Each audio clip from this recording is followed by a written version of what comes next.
It's a great pleasure to welcome back to Pitt's campus and to one of the Boundary 2 events, Bruce Robbins, who's been, fortunately for us, kind over the years to share his time and thinking with us at these events.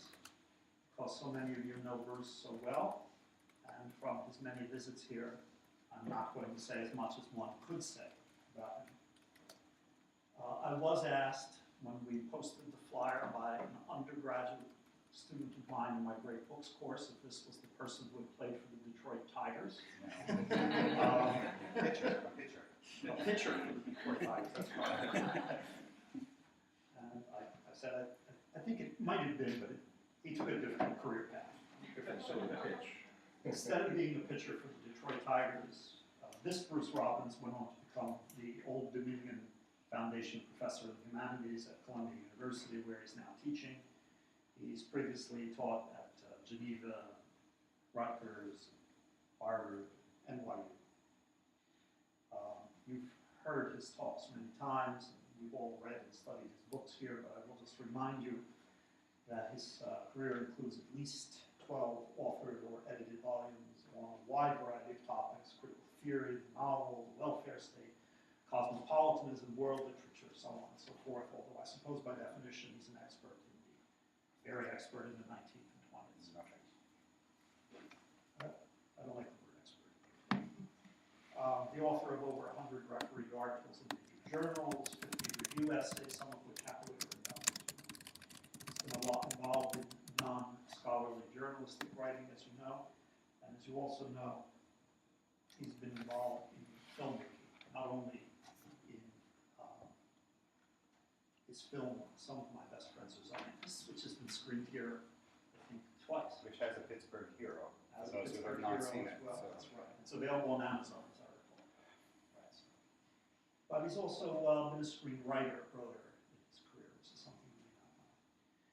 His 2012 book makes him, I think, particularly well suited for the conversation we've been having. That book was called Perpetual War, and it is a marker of his research in the areas of this conference.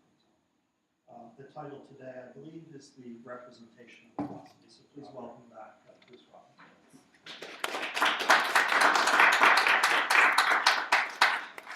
Thank you, Paul. Thank you all for being here on Saturday.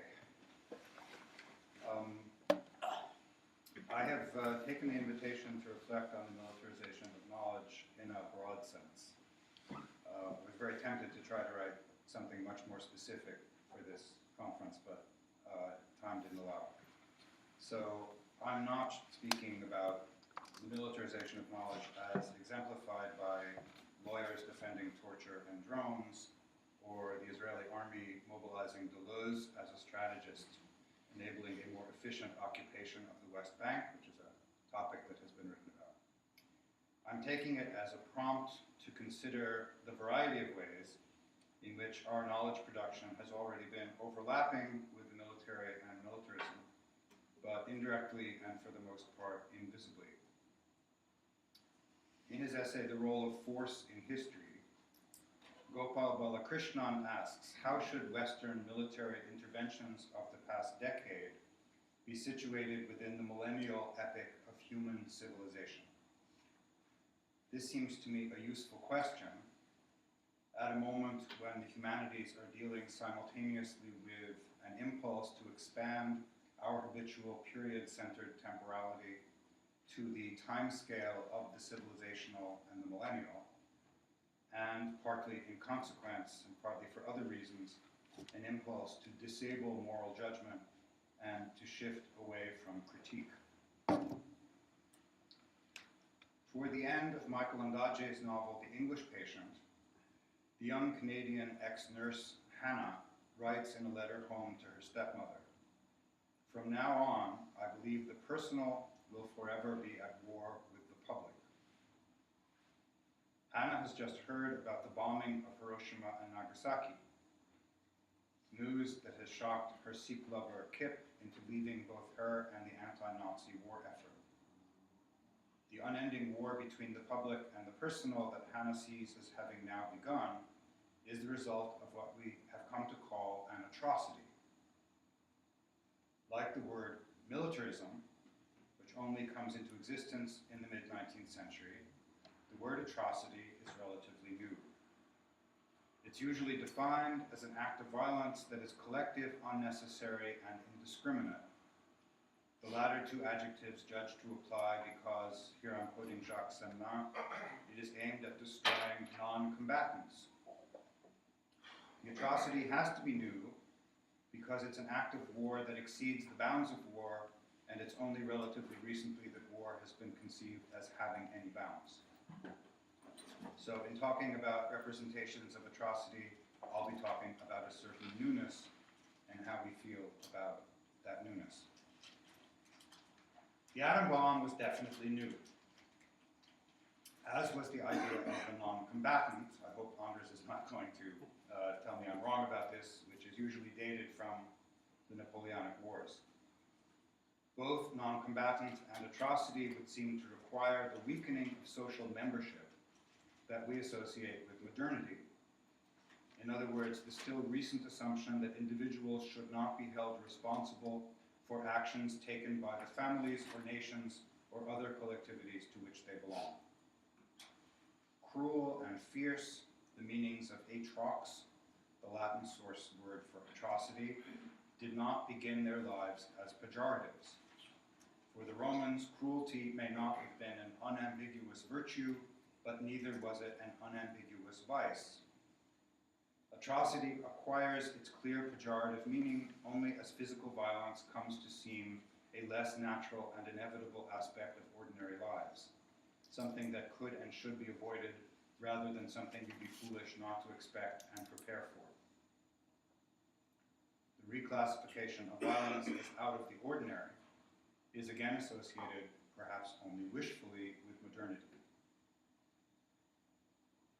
But you only feel how very modern Ondaatje's naming of the atom bomb as atrocity is if you add one more element. And this is really what I'm going to be talking about. Kip and Hannah are recoiling from an action performed by their own side. It's a moment of civilizational self-accusation. So it belongs to a special subset of atrocity representation, texts in which we accuse ourselves of doing something outrageously cruel, collective, and indiscriminate, and of doing it to others. So this is not just a representation of atrocity, but probably what my title should have been, atrocity as self-representation. Yes, you may object, Ondaatje is a Canadian and a Sri Lankan. Kurt Vonnegut's Slaughterhouse 5 might have been a better as well as an earlier example. And yes, here I'm anticipating possible responses. To play up the look at us admitting the terrible things we did to others criterion, as I am preparing to do, could be seen as a backhanded way of bragging about European or Enlightenment self-scrutiny. In other words, a way of once again giving credit to the modern West for an accomplishment on which it has often prided itself, perhaps excessively. Undeterred by these objections, I am going to forge ahead, assigning atrocity as self-accusation, an undefined but important part in the long-term moral history of humankind, and indicating a desire, unfulfilled here, to place the novel within that larger history. This, of course, assumes there is such a thing as a long-term moral history of humankind. It assumes that history need not be understood as a finer and finer textured discrimination of differences, but can also be thought of as a series of experiments in the synthesis of differences, as bold generalities, even as grand narratives. It's from the perspective of the long-term moral history of humankind that the question of atrocity is most interesting and maybe humbling for literary critics, I assume well represented here, especially those of us who deal with periods before the 20th century. In the late 1970s, the editors of the journal New Left Review conducted a book-length series of interviews with Raymond Williams, very much on our minds here. The interview that hit me hardest at the time dealt with Williams' admiration for the novels of the 1840s, about which I had just heard him lecture, the only time I ever did hear him lecture. In that decade, the interviewers say, there occurred a cataclysmic event far more dramatic than anything that happened in England, a very short geographical distance away, whose consequences were directly governed by the established order of the English state. This was, of course, the famine in Ireland, a disaster without comparison in Europe. I'm still quoting, yet if we consult the two maps of either the official ideology of the period or the recorded subjective experience of its novels, neither of them extended to include this catastrophe right on their doorstep, causally connected to socio-political processes in England. That's the end of the quote. If this is true for catastrophic events in Europe, how much more true is it, the interviewers ask, for more distant colonies like India, where events were again directly affected by the imperial system? The NLR interviewers were and are asking us to imagine that even the English literature of the 1840s that we most admire today, literature which in effect discovered the intolerable division of English industrial society into rich and poor, was unable to represent disasters or cataclysmic events for which England was itself responsible directly or indirectly. It does not seem implausible that atrocity representation in the narrow self-accusatory sense might simply be missing from the history of the 19th century novel. If you think of its greatest works, direct representations of any atrocity are not the first things that come to mind.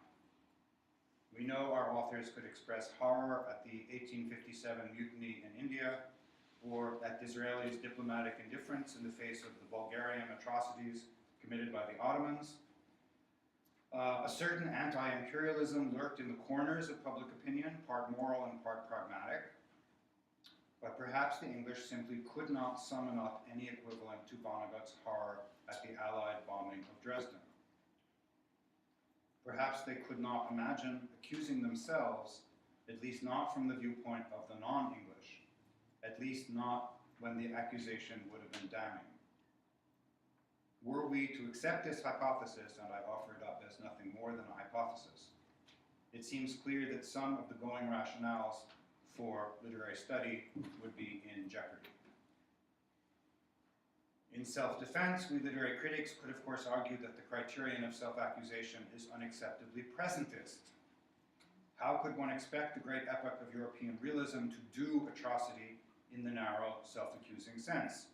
Arguably, such representations only become possible after European civilization has been shocked out of its pre-Copernican complacency by, say, the Holocaust and the rise of anti-colonial movements on a grand scale. In the 19th century, those shocks were mainly still to come. It would therefore be anachronistic to expect European literature to have reset its default settings, that writing, which were presumably nationalist or national, and to have experimented, even intermittently, with cosmopolitan self-consciousness.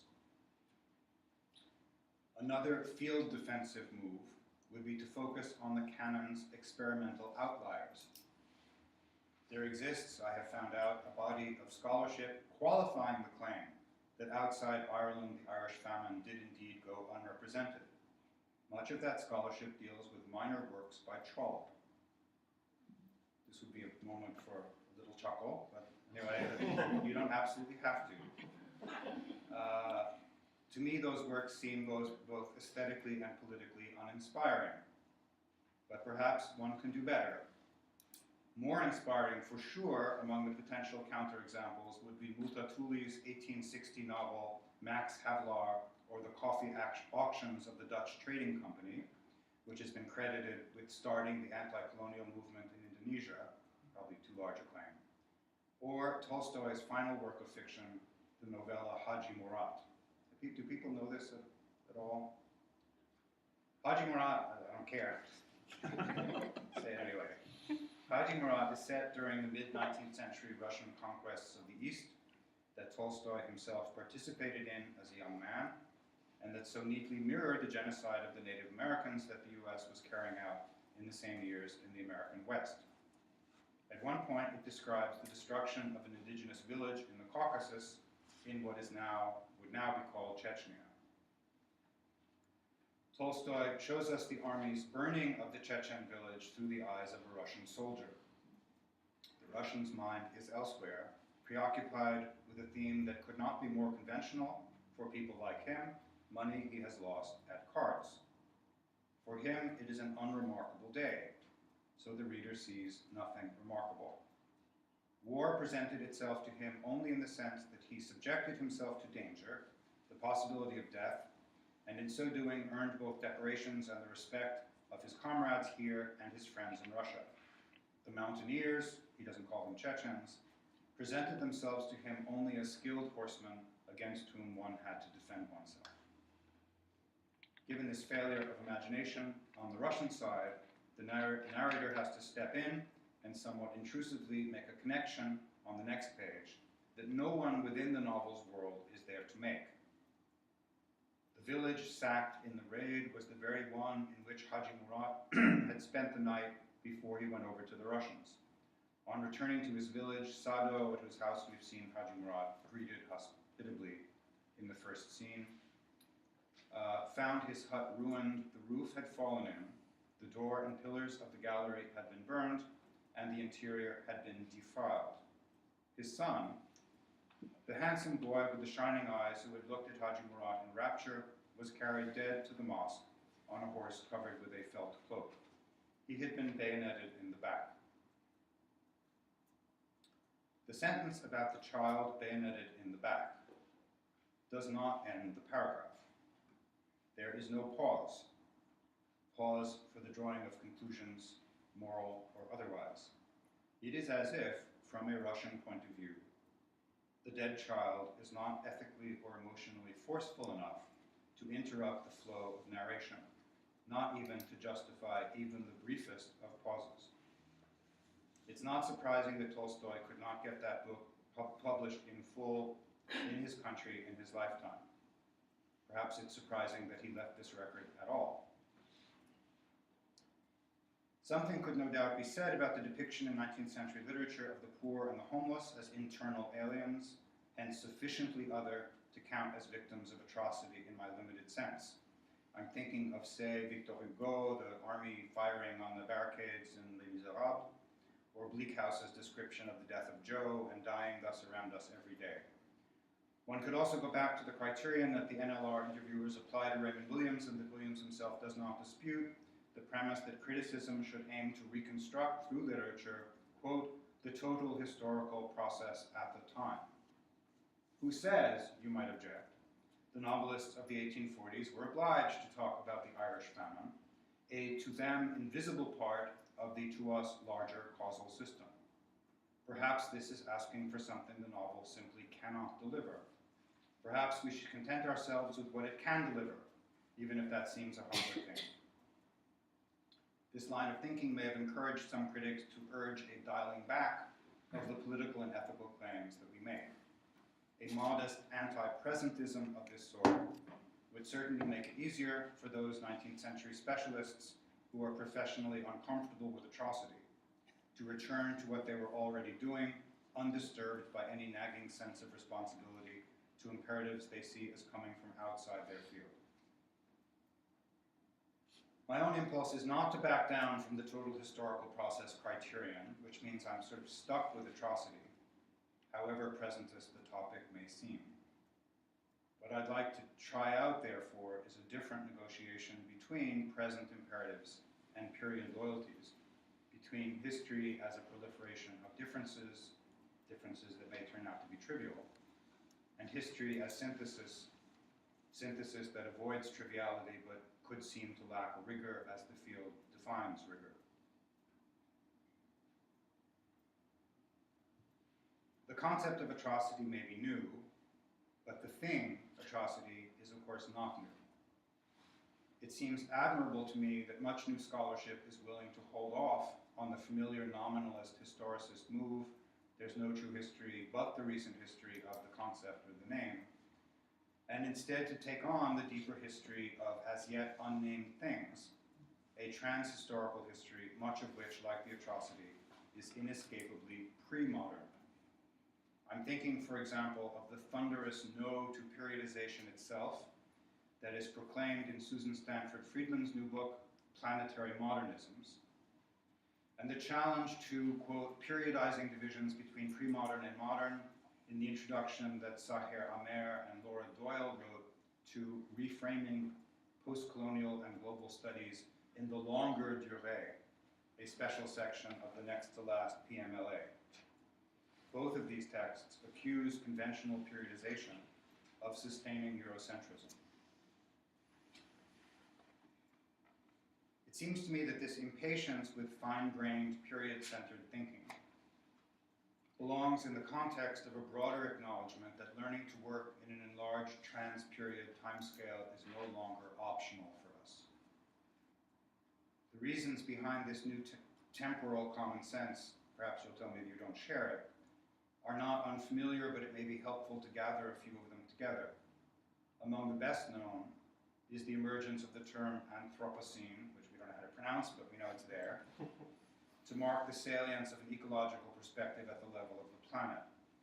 Among the least known is the emergence of an international movement of indigenous peoples, one premise of which is that colonialism is not something done solely by European settlers or done solely after 1492.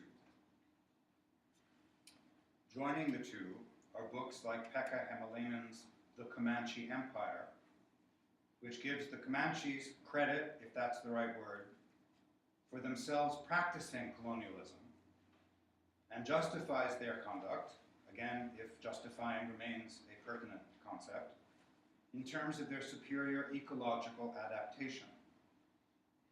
Logically enough, the new subdisciplines of world history and big history are notable for an impulse, sometimes conscious and sometimes not, to do without moral judgment entirely. Some declare that to arrange history around the values of democracy, for example, would be inexcusably teleological and provincial. The same vector appears in another important zone of temporal stretching, the post-colonial critique of Eurocentrism. Here, of course, it seems even more paradoxical, dependent as post-colonial studies has been on a politicized model of European core, non-European periphery. As Alexander Beecroft has argued, this model, useful enough for the recent past, simply doesn't apply for most of the world's cultures during most of the world's history. China and India, 2,000 or 3,000 or 4,000 years ago, were in no sense peripheries in relation to a European core. It would be temporally parochial, therefore, to take the particular inequalities and injustices of the recent past as a guide to the interpretation of Indian or Chinese culture. Thus, the cosmopolitanism with which we are most familiar, call it cosmopolitanism in space, brings with it a corresponding cosmopolitanism in time. And this temporal cosmopolitanism ends up undermining habits of ethico-political judgment based on an outmoded core periphery geography. Here I'm redescribing the emergence of a somewhat depoliticized world literature out of a constitutively political post-colonial studies. For better or for worse, redescribing it in this way makes it harder to complain about.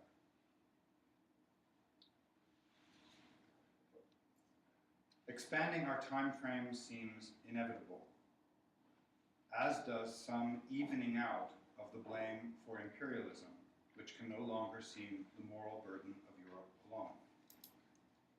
These are going to require some long-term adaptations that I, for one, am not quite ready for. How are we going to manage this expansion beyond the period, while sustaining the moral and political commitments that make the critical enterprise worth doing at all? I don't know.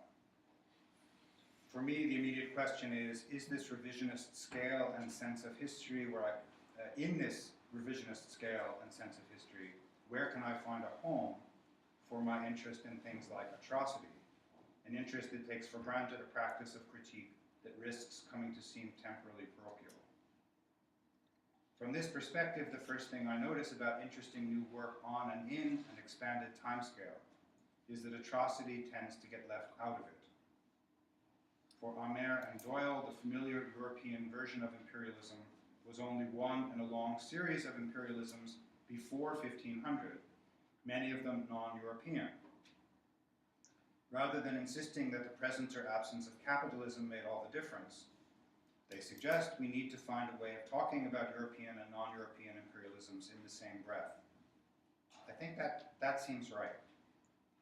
But what it can mean in practice is that imperialism's violence is omitted, perhaps because it's assumed that moral critique of imperialism would be anachronistic and or Eurocentric, or because, given such a timescale, blaming comes to seem pointless.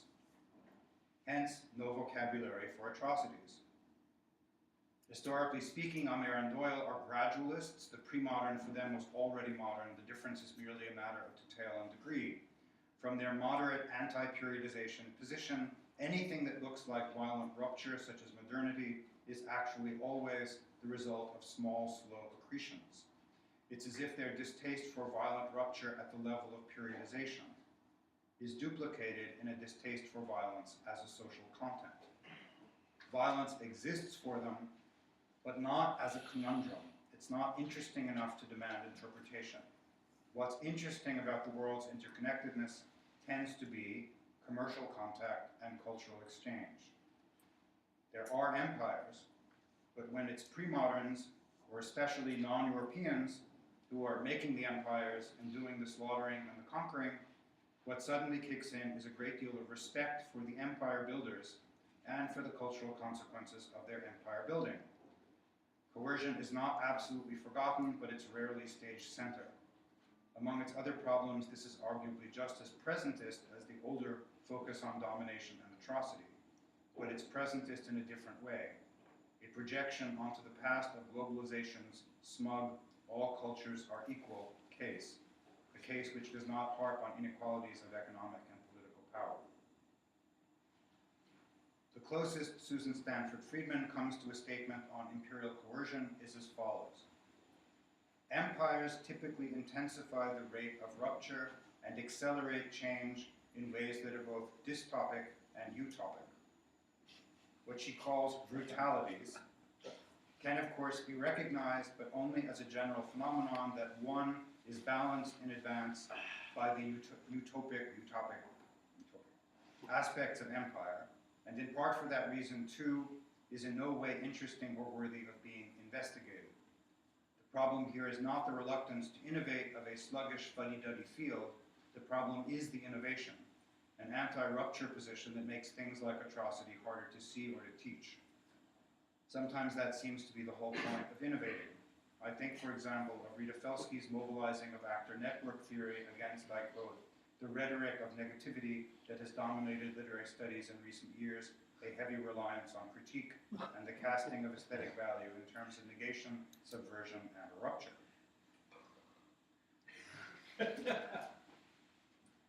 Neither history's narrative form nor its social content can be all rupture all the time. But unless it has rupture in it, it's not history at all. And even those of us who are most impatient with the restrictiveness of existing periodization should not want finally to give up on history as such. Laura Doyle notes that there were slave revolts in the Abbasid Empire of the 9th century, just as there were anti-colonial movements in the 20th century. This observation would only become genuinely historical if one went on to ask whether the slave revolts in the 9th century might have been different in kind, more precisely whether they were in fact anti-imperialist.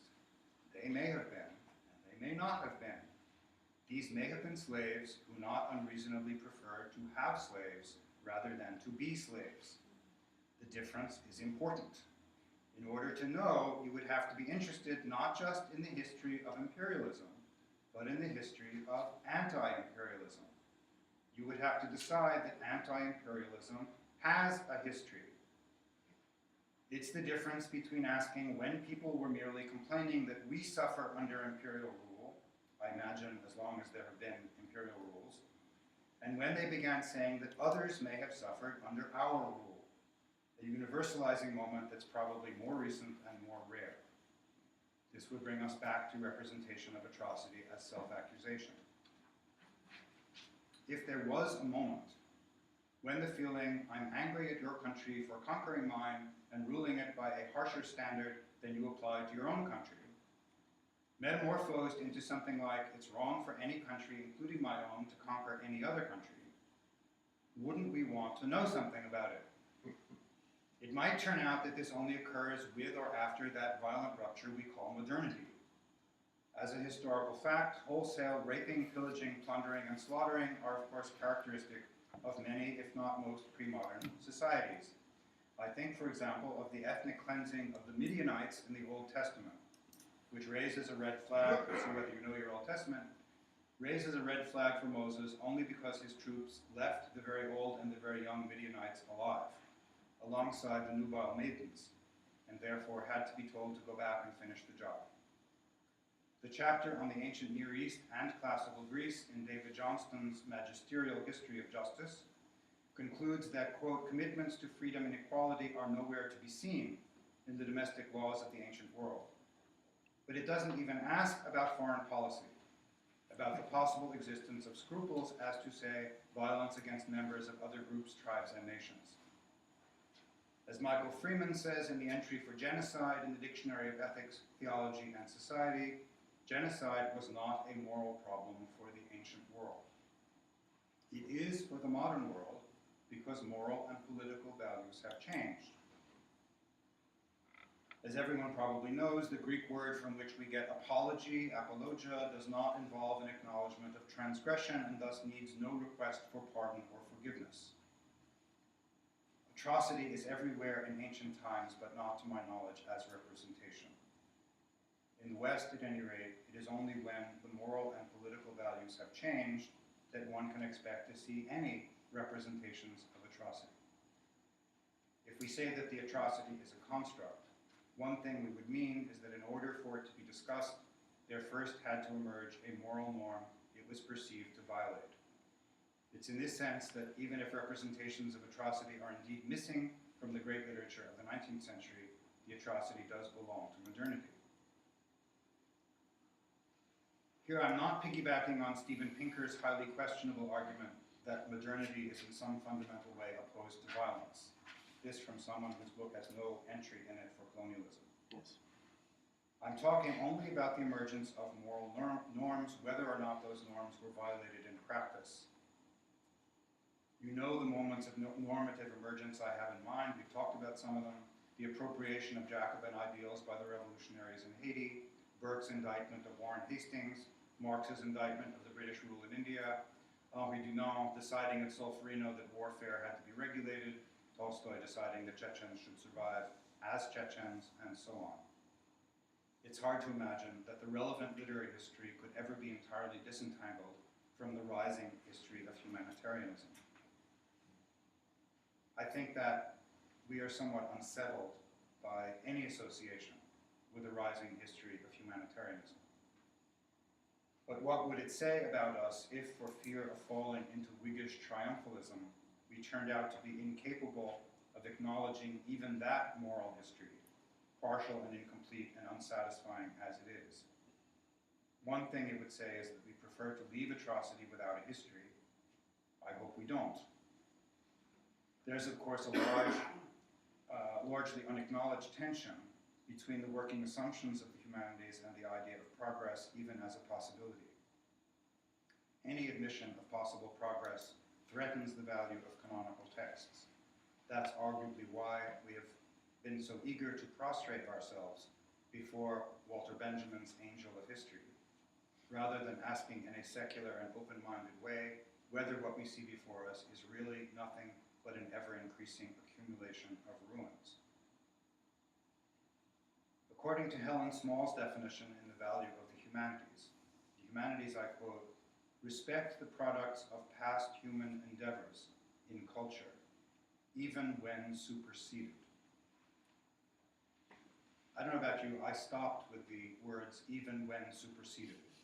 Even when superseded are just not words you ever hear in literature departments.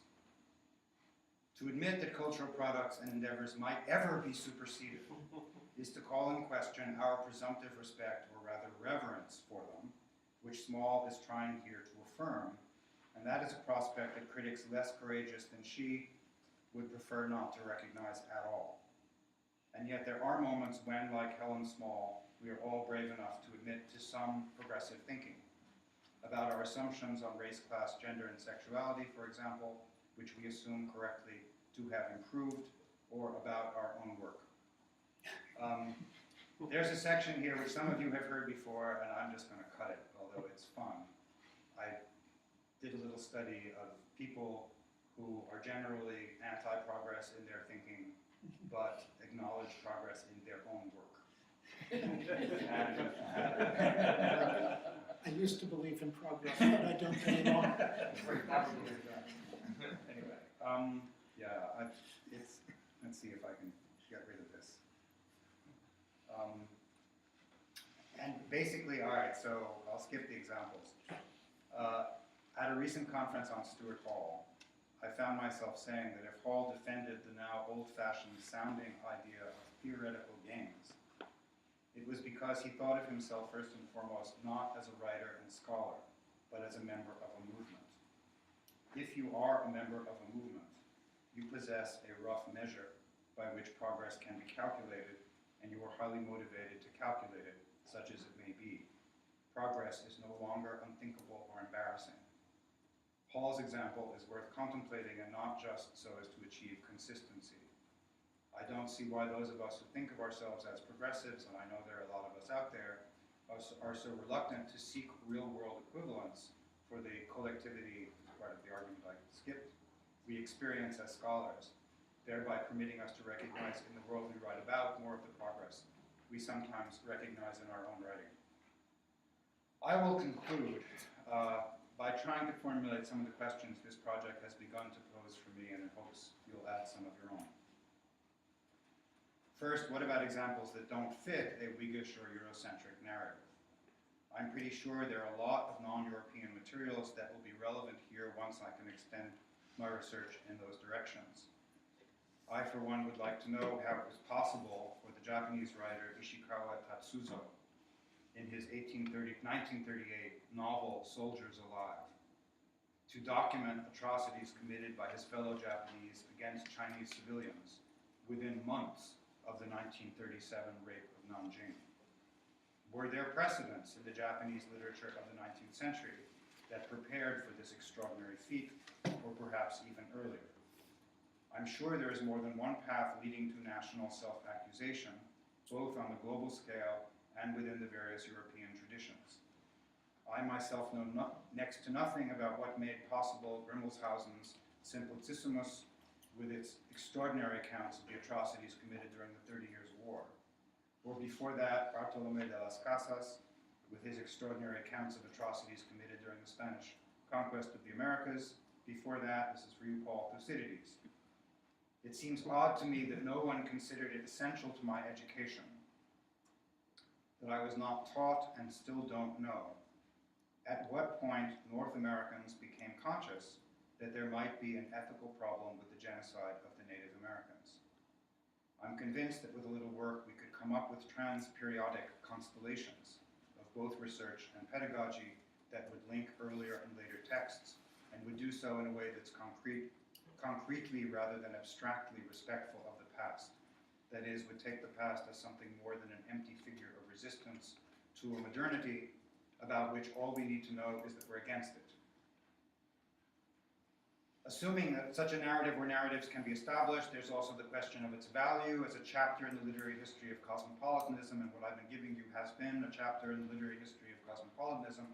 It has the value, I think, of being organized around a more demanding, more strenuous criterion of cosmopolitanism. More strenuous, say, than the experience of travel or openness to other cultures, or even dividedness of loyalties. Maybe it's too demanding. After all, it asks for a political payoff that will sometimes get you accused of treason. Tolstoy couldn't publish Haji Morat. Ishikawa, who did publish Soldiers Alive, was arrested and convicted. Other questions of value. If this cosmopolitan tradition is only about moral norms and not about actual practices, if its impact on actual practices is hard or even impossible to measure, why get excited about it? Or worse, how can we forget about the well-documented usefulness of representations of atrocity in whipping up enthusiasm for war. Today, the speeded up temporality, the rush to judgment, and the simplifying of judgment that seem part of any representation of atrocity, formally speaking, seem to lead inescapably into the dangerous area of humanitarian intervention. Looking from that angle, it might seem more attractive, rather than hanging onto the urgency of response, to embrace a turn away from moral judgment that comes with an expanded timescale and the erasing of the line between ancient and modern empires, the modern West and the pre-modern non-West. I can't say I've quite made up my mind on this, but I will say that if we take the life ran high in those days route, we should expect one result to be an oblique legitimation of American militarism now. The table seems to be set for this. I'm thinking, for example, of Greg Grandin's suggestion that the proper phrase for the militaristic foreign policy of Henry Kissinger is not realpolitik or national self-interest, but imperial existentialism. It's hard to say how much difference there is between saying j'accuse, like Zola, and saying je m'accuse, or we accuse ourselves. Even after the unspeakable events of last night, or maybe especially after them, when the temptation to give oneself over to civilizational self-affirmation is almost unbearable, it's necessary to remember that the US and its allies, what the US and its allies have done in Iraq and the neighboring countries. If I accuse is sufficient in order to condemn, lament, and mourn, we accuse ourselves remains something we need in order to understand why it happened, and while condemning and lamenting and mourning, to see what can be done to forestall it happening again. Thank you.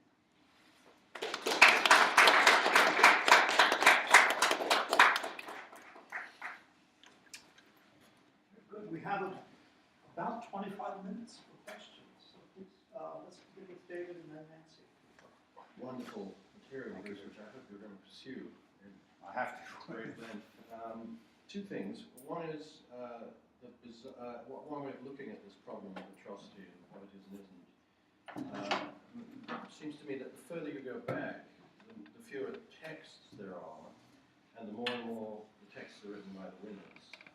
So we don't hear from we don't have the literary traditions of the cities that the Romans put to the sword, though we do have the Corcyraean debates and other things in Thucydides, I think.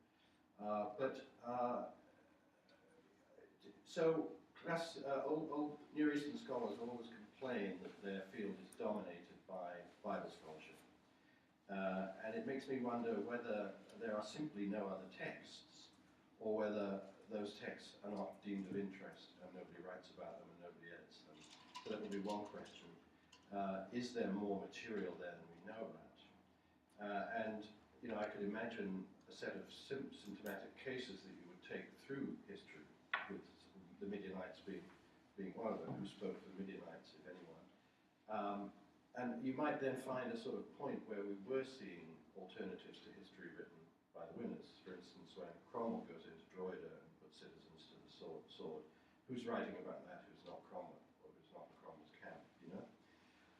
But the problem is deeper than that, because even when you take the case of the Sebald case, my admiration for Sebald is second to none, but he made that incredible howler in suggesting that no one wrote in post-war Germany about the bombing of German cities. It's wrong. And then suddenly Nossack is republished and translated, and people start reading Gerd Liedig again, and you realize, of course, there was a literary tradition. It's just that these novels were published once and not republished because nobody wanted to hear them. So there are all kinds of ways in which this problem of amnesia is not in fact just a matter of the availability of text in the deep past, but it's going on right now at the same time. Right. Which makes, I think, your topic fantastically important. Thank you. I know very, very, very little about any of this stuff. One of the reasons for hesitation is just, I run up against the limits of my education very, very quickly. I didn't mean you to answer them. I meant, Well, let me try. I mean, just describing the terrains is really important work, Right. because no one's going to look unless someone says, "Have you tried looking?" Right. So one thing I do know is that archaeologists have become extremely interested in the barbarians. And that is in the absence of texts, by definition. Right? I mean, archaeology kind of steps in to fill the gap left in the textual record. And, you know, there are books called The Barbarians Speak, things like that. So, I mean, this is part of the project for me, just to see how much filling in can be done. So that's one thing. But, you know, there's a large question that I have, and I don't have the answer to it yet. And that is beyond the value of hearing what the losers have to say. I mean, I'm sure it's like, ouch, you know, boy, that sucked. The question is, how much thinking, how did anybody's thinking go beyond, that was really awful that they did this to us. It would have been a lot better for us to do it to them, or we're going to do it to them, you know, at the first opportunity to get them back for what they've done. Or, you know, I mean, there are ways and ways. There are criteria that must be, I'm assuming one has to apply also to the loser's version of this. So I'm really being very demanding, right? I don't just want to know how awful it was from on the receiving end. I want to know when people started to think, to generalize, to universalize, to draw conclusions from this. And I don't know the answer to that, but it just seems odd that, I don't know, it hasn't seemed to be a question that I've seen anybody else ask. Nancy. So I'm wondering what response you would have to this train of thought that occurred to me as you were talking. For us to think publicly and commonly about atrocity as self-accusation or self-representation presupposes the existence of a system of dissemination, of circulation, of exhibition, of distribution of those thoughts, a kind of market of self-accusation, and a consumer of self-accusation. And without those systems in place, knowing about self-accusation would either not be possible or would have no content, whether circulation precedes self-accusation or the other way around.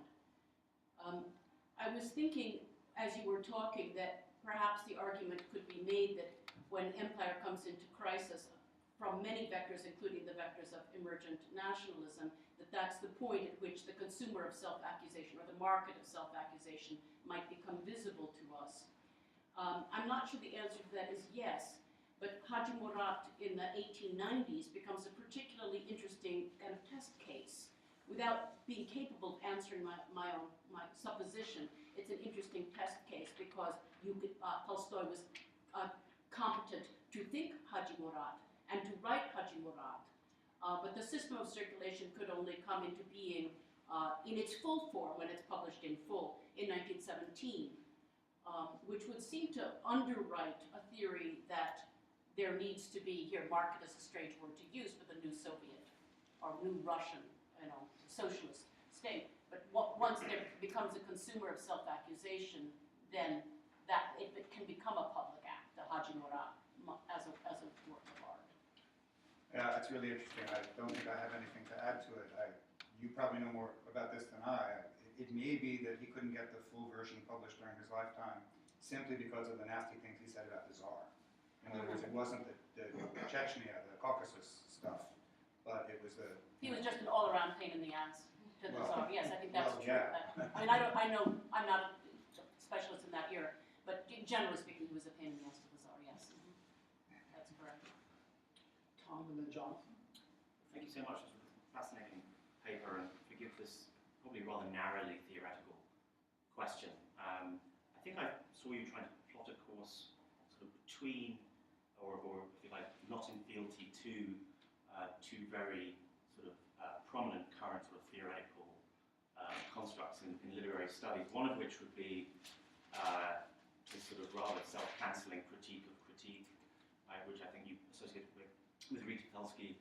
And the other maybe would be the sort of polemical affirmation of presentism that we're seeing in certain new formalisms, thinking of Anna Kornblum and others sort of mobilizing around some of these categories.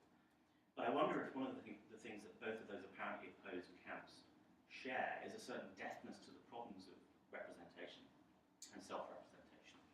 A certain, even though one appears resolutely historicist and the other resolutely anti-historicist, there's a sort of avoidance of the problem of representation, or how to think the necessity of and limits of representation when it comes to something like violence. In other words, when, for example, one reads Levine's most recent book, that representation is no longer a problem because social forms and literary forms are not representing something other than themselves, but are rather commingling and almost actually in a Latourian way, sort of enrolling each other and so on. There seems a shared attempt to get away from representation. I wonder what you think of that. Yeah, I don't know. I'm sorry, I'm just closing down on this. I realized that I invited the question in part by sticking representation up there in the title, and I didn't have a better one. But yeah, it's not a central problematic that I've been thinking about. I'd love to hear more about why I should be thinking about it. Yeah. Jonathan, then Andrews. The challenges of temporal cosmopolitanism, as you pose, is an extraordinary agenda for work on your part and we may hope many others. I just want to touch 3 little points in dialogue with some of your points.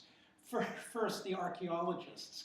At Pitt, our colleague Jeff Schwartz has been involved with a team of archaeological researchers. He's the tooth specialist as a physical anthropologist. And the upshot has been to free the Carthaginians from the charges brought against them by so diverse a group of accusers as the Romans, the Hebrews, and Flaubert. That is, they didn't sacrifice their babies, according to the bodies found. So That's great to know. I've been carrying that one around. Second, in Anatomy of Criticism, Northrop Frye makes the claim against the Hebrew Bible, which is not his usual move, that it is the Iliad that is the foundation of our idea of literature because it sees the defeat of a civilizational opponent as a tragedy, not the cause for a victory dance. And that seems to be a resource for you, potentially. Yeah, it feels that way. The formal thing that I'm most interested in, and I went on too long as it is, but there was a section on prolepsis that was going to go into this because I've just discovered that many actual textual representations of the atrocity scenes are full of prolepsis, and the Iliad is the great predecessor text for that. Not being an expert in the Iliad at all, I mean, I go back to the one thing that had struck me very strongly one time I ever thought about it, which was the Simone Weil Iliad poem of force or something like that, which makes it into a pacifist text, which I don't think it is, but it does. That seems to be kind of the theoretical predecessor text, for any use I would want to make of the Iliad in that way. And then Helen Small even when superseded. I just want to throw one of my favorite moments from the history of Western literary thought. Shelley, as a philanthropist and atheist, embracing the poetry of Dante and Milton, saying that, when in a better world, we know nothing of Christianity except what's necessary as footnotes to make these poems legible. That is, so he imagines anyway, the possibility of trans-historical cultural accomplishment even when all of its circumstance has vanished except to the scholar. That's beautiful. Yeah, thank you. Really should have a larger place in the criticism selections of the Norton. Well, 2 questions. The first one, in some sense, a continuation of the first one, so maybe it's moot, but speaking of the 19th century, which you began with, and sort of missing representations of atrocity, immediately brought to my mind the difficulties with which the 19th century novel has with dealing with mass mass representations of war. Right. What that gives rise to, however, is sort of quite large meta-commentary on the difficulties of representing warfare. So if you follow sort of the notebooks of some of the main writers, you find constant reflections about how it is difficult to find an apt form for the representation of a mass phenomenon such as war. And so that brought to mind, does one find, when it comes to atrocity, also a mass phenomenon, similar difficulties that have less to do with sort of notion of an ethical notion of killing, and much more to do with very pragmatic technicalities of what it is actually possible to do in the literary medium. You see this as a question of literary technicalities? No, so I'm asking Yeah. whether that is also part of it, or whether that is completely beside the point when it comes to matters of representing atrocity. It doesn't feel to me like it's a question of narrative technicality at all. Okay. Because this is such a striking feature of the representation of large-scale warfare. Right. And Yeah, yes, I'm also not sure about that. I have a vague memory of a French high school literature class exercise where people had to do Waterloo as seen by Victor Hugo, one version, and then by Stendhal and La Chartreuse de Parme, and for Chateaubriand, kind of puts his ear to the ground and hears the rumble of distant cannons. Right. It's just so there's 3 different ways of doing Waterloo. Right. You add Thackeray to that and various other people. I don't know. All of these are kind of ingenious and wonderful in their ways, and they do war, right? It's not clear exactly what they can't do. But I guess the question for me is what do people want to do? And atrocity doesn't seem to be one of the things that they do want to do. Right, okay. So my second question was, I was interested in hearing your thoughts on, did you know the act of killing? Yes. Because that's for me one of the most striking, sort of complex ways of self-representing atrocity in the sort of fictional replayings that he makes these perpetrators do. Thank you. And I was thinking about, I haven't thought about it in this context, but you're absolutely right. how does that sort of play into your narrative?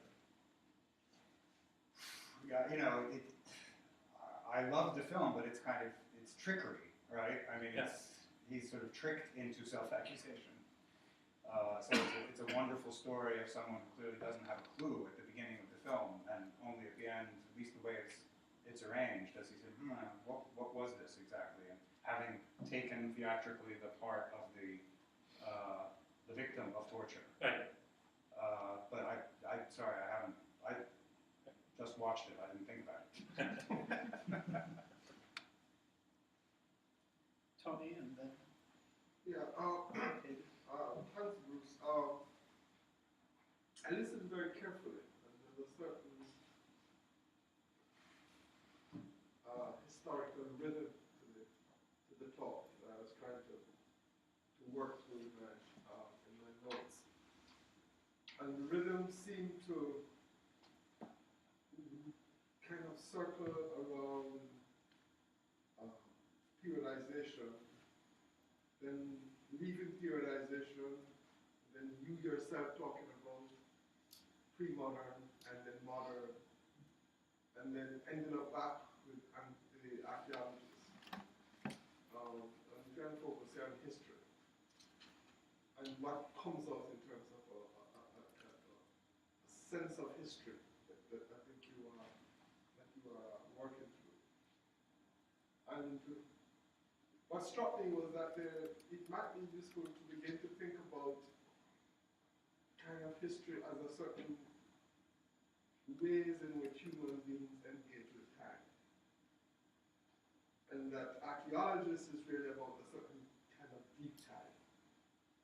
And that's the phrase a lot of them themselves use, not my phrase. But that to think about the period of the modern, and I will put that in a whole set of quotation marks, is to perhaps think about a moment in which history, our reflections on history as knowledge of the past, becomes really a way in which we can understand sediment history at that time of sedimented deposits. That is, deposits that leave sediments and traces. And therefore, if that's so, then the question of rupture becomes important. And also, I think what may become important is a way in which we then, as human species, begin to reflect upon those deposits, upon those traces. So I'm listening to you and I'm trying to think, okay, so what's a theory? What's the historical theory here that's being worked out, or kind of assumptions? I'm trying to think through, okay, it's not about just winners and losers and who's right in history, but also it may also have to do with a certain kind of way in which deposits, we understand deposits, and relationships to power, obviously, and then ways in which perhaps amnesia then begins to occur. Because when you then pose the question that you don't know if anyone who has raised the question, the issue of we are oppressed and we want to get rid of these oppressors, and then let us try, we do not want to oppress anyone else. And my mind goes immediately to the actual discussions in the African national liberation movements before they become Marxist Leninists. And the discussion circles around begins as a tactical discussion, particularly in the Portuguese colonies. We are against the Portuguese Empire, we are not against the Portuguese. And so, we're going to make sure we are attacking Portuguese militarism and so on. And there's a remarkable film by Guinea-Bissau and filmmaker Flora Gomez, in which he takes both members of the PIGC, the combatants, and the Portuguese, and have them in dialogue and conversations. It's called Two Faces of War in English.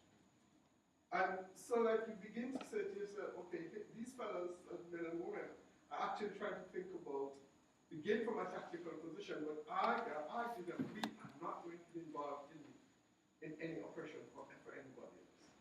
And therefore developing a notions of national liberation, which Cabral then calls social, etc., and then historical, the argument.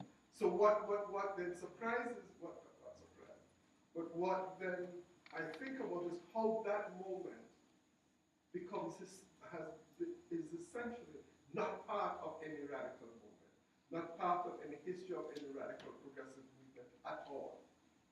What is studied is the national liberation movement, its transformation into Marxism. Sorry, you mean that it's not part of any movement in the sense that it gets lost? It's gotten totally lost. But where would you say it comes from? What's the prehistory of that moment? I don't know. I don't think in prehistorical terms. But what I think of what if you ask me about the genealogy, what it comes from. That's what I mean. Sorry. Yeah. What it is that there is a deep discussion inside there about what oppression means. What does colonialism mean? And what is fascinating is the way in which they begin to think about the relationship between colonialism and history, and how a national liberation struggle is not about a nation, but a reclamation of history, and what does that reclamation mean? What I'm saying, my surprise is, and I'm continuing to surprise, and it's not just in the United States, it's in Africa and elsewhere, that specific movement, those set of debates in the African liberation movements gets totally elided and lost. That's covered by violence or nationalism or some other kind of thing, but it is not dealt with. So I want to suggest to you, yes, there is no movement that's in the 20th century, and that you might want to look at it. My final point has to do with Stuart, and would suggest, and I don't like to do this with individuals, but I would suggest it's not necessarily to do with a movement, his involvement in a movement. What may be, and is therefore a reflection of progress, that what is important, interested in Stuart, or important in Stuart's thinking, and the way in which he talks about theoretical successes, is this Gramsci's, is this attachment to Gramsci. And the attachment to Gramsci is about the pessimism of intelligence, optimism of will. And it is that optimism of will, I think, that in which he has always been able to think through what kind of theoretical enhancements and theoretical, if you wish, way forward. I don't like to use the word program, but what kind of theoretical enhancements we have had. So, but I like paper when I'm trying to wrestle with theory of history that I think you are wrestling with. Well, that I would want to. since no one's hungry, I thought I might talk about my theory of history for the next I'll just say, I'm not going to say anything about that. I'm a believer in history. I'm trying to come up with a slightly better set of working assumptions than I feel I was carrying into this, to retool a little bit my assumptions. And that includes a respect for rupture when I think you have to have respect for rupture. And it also includes the necessity of working in larger, on a larger timescale, because I think we need that too. I shouldn't argue with you about Stuart Hall, but did you ever see an intellectual collaborate with more people in his working life than Stuart Hall? See, I think being a member was so much more important to him. Working with others in a common cause was so much more important than anyone else I can think of. That, you know, he thought of himself, of course, as a writer and scholar and teacher and so on, but very, very much. I mean, I think I could give you chapter and verse on this. Final question, and then we'll break for lunch. Really fascinating talk, and my head is whirling. But one of the things I was thinking of as you were starting to talk, and then you mentioned it at the end, was Las Casas, right? And modernity, right? Because in some ways, I think of that moment as like the beginning of modernity. It's been argued, right? Yeah. And I just wonder if you have, you know, thinking about the Las Casas text. I mean, it's so complicated what happens there, right? I mean, some of the arguments are that basically we have the Columbus text because of Las Casas. You thought we needed to preserve them in order to know the atrocity that had been done, right? And part of the cynical or maybe the pessimism of the intellect is like that's the beginning of the modernity where we justified doing all this stuff. Right? But historically, there was a huge debate, right? Like Las Casas went all over the place arguing with the other guy, like about to do. And do you think that I don't even know what I'm asking exactly, but where do you like? Is that like a modernity that got included in some way? Well, this is Walter Mignolo's sort of counter-narrative of cosmopolitanism as not coming through Kant and, you know, Northern or Central Europe, but really starting there. And it's not something that I know a whole lot about, but it sounds pretty plausible, except that I'm not sure how much exchange there was between the two kind of lines of cosmopolitan thinking. But it's clear that it's a very, very important line, maybe in some ways superior, at least from the point of view of those of us for whom colonialism is really the thing. Just a footnote to that last statement, a person we published in the Mandela dossier was Masra Alatas, the Former student of mine. former student of yours, that's right, at Rutgers, who, the daughter, of course, of the great Alatas, who operates as a point of intersection between the European version of cosmopolitanism and the Mignolan one, which gives considerable attention. Singapore, Malaysia, Indonesia, all of which is part and parcel of the story of too. But I'm not aware of how many others you could name who try to consciously negotiate that particular competition.